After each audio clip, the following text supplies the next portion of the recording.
જરા વિચારો એ સમય વિશે, જ્યારે સ્ત્રીઓ માટે ભણવું એક ગુનો, એક પાપ ગણાતું હતું.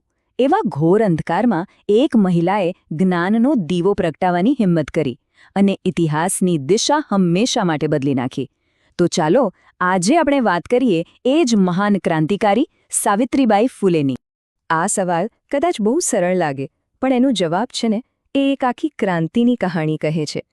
શું આપણે ખરેખર જાણીએ છીએ કે એ કોણ હતું જેણે પહેલીવાર છોકરીઓ માટે શિક્ષણના દરવાજા ખોલ્યા? એ હતા સાવિત્રીબાઈ ફૂલે. એ માત્ર ભારતના પહેલા મહિલા શિક્ષક જ નહોતા. એ હતા એક સમાજ સુધારક, એક કવયત્રી અને એવા અસંખ્ય લોકો માટે આશાનું કિરણ, જેમની પાસે કોઈ આશા નહોતી. એમનું નામ જ હિંમત, શિક્ષણ અને સામાજિક પરિવર્તનનો પર્યાય છે. જો સાવિત્રીબાઈ માત્ર એક શિક્ષક નહોતા, એ તો સાચા અર્થમાં એક ક્રાંતિકારી હતા. એમણે એવી જગ્યાએ કેડી બનાવી જ્યાં કોઈ ચાલવાનું વિચારી પણ નહોતું શકતું. ચાલો સમજીએ કે એમણે આ અશક્યને શક્ય કેવી રીતે બનાવ્યું. ચાલો થોડીવાર માટે 19મી સદીના ભારતમાં જઈએ. એવો સમય જ્યાં છોકરીઓને ભણાવવું એ ફક્ત ખોટું જ નહીં પણ પાપ ગણાતું. આવા રૂઢિચુસ્ત સમાજની બરાબર વચ્ચે સાવિત્રીબાઈએ એક એવું પગલું ભર્યું જેની કોઈએ કલ્પના પણ નહોતી કરી. પહેલાં એ પોતે ભણ્યા અને પછી એ જ જ્ઞાનનો દીવો લઈને બીજાના જીવનમાં અજવાળું કરવા નીકળી પડ્યા. અને હા, આ ખૂબ જ અભરી લડાઈમાં તેઓ એકલા નહોતા. એમના પતિ જ્યોતિરાવ ફૂલે એમની સાથે ખભે ખભો મિલાવીને ઊભા હતા. આ માત્ર પતિ પત્ની નહોતા, પણ એક ક્રાંતિકારી જોડી હતી. બંને સાથે મળીને શિક્ષણ અને સામાજિક સમાનતાનો એવો મજબૂત પાયો નાખ્યો જેણે ઇતિહાસને હંમેશા માટે બદલી નાખ્યો. એમની સફરની શરૂઆત એક નાના પણ અત્યંત મહત્વપૂર્ણ પગલાંથી થઈ. એક એવું પગલું જેણે લાખો લોકોના જીવનને રોશન કરી દીધું. 1848 આ માત્ર એક વર્ષ નથી.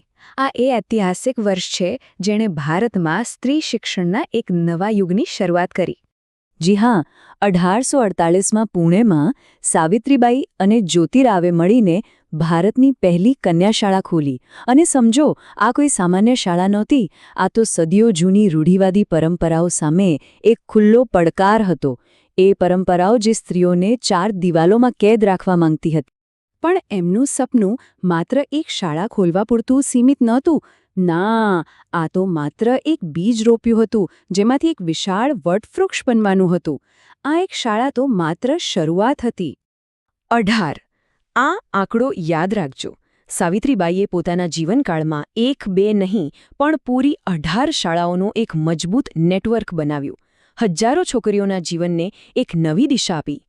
સાવિત્રીબાઈનું કામ ફક્ત શાળાના વર્ગખંડ સુધી સીમિત નહોતું. ના, એ તો સમાજના દરેક દબાયેલા, શોષિત અને પીડિત વર્ગ માટે અવાજ બન્યા હતા. એમણે બાળ હત્યા પ્રતિબંધક ગૃહની સ્થાપના કરી.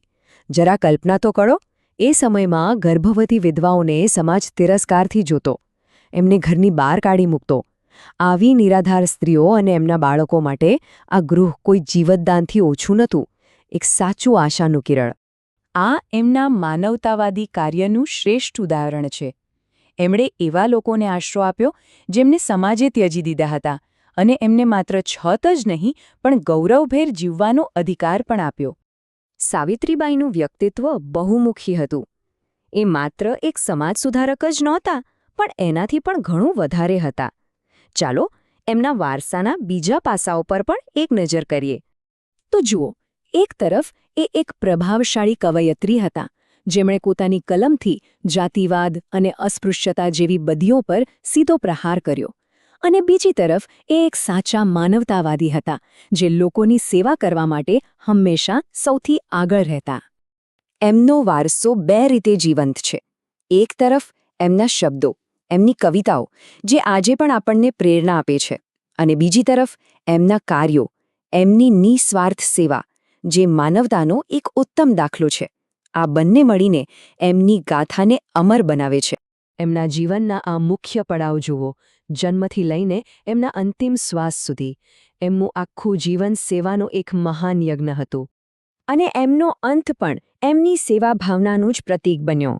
1897માં જ્યારે પુણેમાં પ્લેગનો ભયંકર રોગચાળો ફાટ્યો, ત્યારે પોતાનો જીવ જોખમમાં મૂકીને એ દર્દીઓની સેવા કરવા માટે આગળ આવ્યા. અને આ સેવા કરતાં જ એમણે પોતાનો જીવ ગુમાવ્યો.